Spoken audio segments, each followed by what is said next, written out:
Hey everyone, Mark here. Welcome to my channel. So today's video is a viewer request from a young man who has a new YouTube channel here. His channel name is TyGuyElvisfan. So this young man, it's a funny story. Let me do a backtrack. So about a week and a half ago or so, maybe more, somebody, I was looking through my comments and I got a request from TyGuyElvisfan that asked me to do a review of the FTD Burbank 68. And, I always make a note of it. I planned on making the video, listening to it, reviewing it, and, knew I'd do it probably within the next couple of weeks. So just a few short days later, Kurt, who is a friend of mine, friend of Ed's from the King's Court, he reached out to me and said, "Hey man, there's this kid, this young guy who just started a channel. He's got really cool videos. He shows off his vinyl, some of his CDs. Check him out." So I did. I sat and I kind of binge watched several of his videos, and yeah, he does a really, really great job. This is also not only a review request from him, but it's to promote his channel. He is growing. He's made a number of really cool videos, so check him out. I will put a link in for his channel in the description of this video. So, and I've had this. I have the entire FTD collection, but this was the very first FTD. It's the File of That Dream label. This is the first FTD that came out back in 1999. So we're coming up on 24. Well, it's actually been 25 years this year. I got this probably year and a half ago. Iconic cover. This is a sticker. I bought it. It had been opened, but it was new.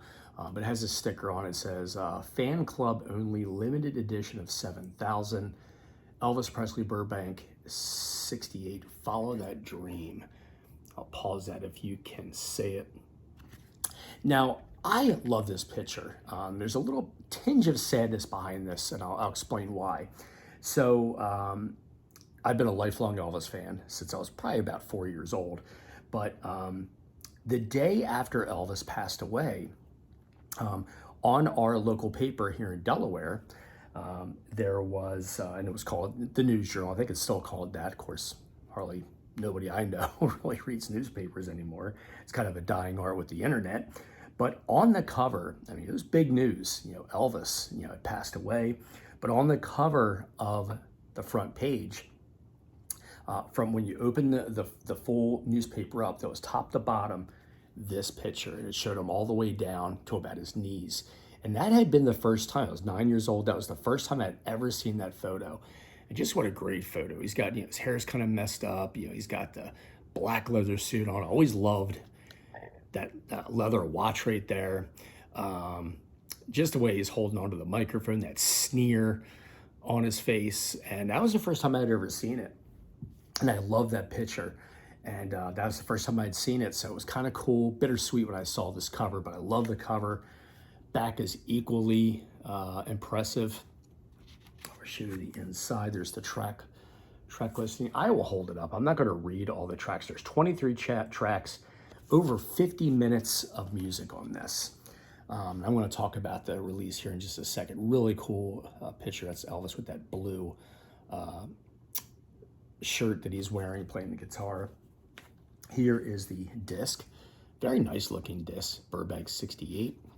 So again, this is the very first release. And it's interesting. I'm not sure where this sticker came from. It's interesting. It says Fan Club Only, Limited Edition of 7,000. So a lot of people I've seen over the course of the last couple of years said, how many of these do they release? And nobody's really had an answer. So maybe that's a clue. Maybe that's a partial answer. Maybe it was limited, especially in the early going. Who knows? But what's really cool about this, for a number of reasons, and I have to admit, I had not listened to this. I think I've heard parts of it, but I sat down, listened to the whole, almost a full hour of it, and I will tell you, What a home run, man. This is an absolute awesome release for a number of reasons. One, you can just hear the energy and the excitement in every aspect of this recording. So this consists of a June 25th, 1968, kind of a rehearsal with his bandmates. It's very loose, very fun. It's them getting the wrinkles out, so to speak, discussing what they're going to do for the Elvis 68 special. Just trying to get familiar with some of the music as far as the components of it, how they're going to present it. So the first, I'd say, up until probably about halfway, is spent with those rehearsals on June 25th. But you want to talk about, this is the most high energy, fun, exciting release I have ever heard. And I don't say that lightly. I've heard tons and tons of Elvis music and recordings and records and CDs over the years. This is just, it's just so good. I was just blown away at just how good it was. Because I know a lot of these early CDs, some of them were kind of hit or miss. But for this being the debut release from the Follow That Dream label, like I said, this is just spectacular. So it's interesting, when I first put it in, the first song it was Danny Boy, but it's instrumental. It's a minute, I think that says a minute 37. And then also Baby What You Want Me to Do, which is about 3.5 minutes. It's also instrumental. So at first I'm listening to this, I'm like, yeah, this isn't anything that's really knocking my socks off. But then it just went into it. And again, there's a lot of a rawness to this. This is early in the process, and they're just, again, getting to rehearse the material. So a lot of it is them discussing. A lot of it, it's hard to hear what they're saying, but a lot of laughing, a lot of kidding around, but some direction from the producers. So you hear some dialogue, instructions for Elvis and the band on what they're going to do to make the show successful. But there's an awesome version of Tiger Man, which has always been one of my favorites. But a great version of Blue Christmas, very similar to the actual one that was released. But I think the one that really knocked my socks off, and it was like just the most up-tempo, fun, revved up version, but it's Blue Moon of Kentucky, man. It just rocks, man. And you could just tell Elvis was having so much fun. It was beyond the doldrums of the movie making machine, and you could just tell that this is where he wanted to be. This is where his heart was, this is where his soul was, and he was just, absolutely loving and enjoying every minute of this. So that's what makes this release so much fun. But a lot of the standards that was on the 68 special. And then it goes to the June 29th, 6 p.m. stand-up show. So there's parts from that. But a lot of the songs that were on there, he does a great version of Can't Help Falling in Love. Sorry, I'm getting some pop-ups.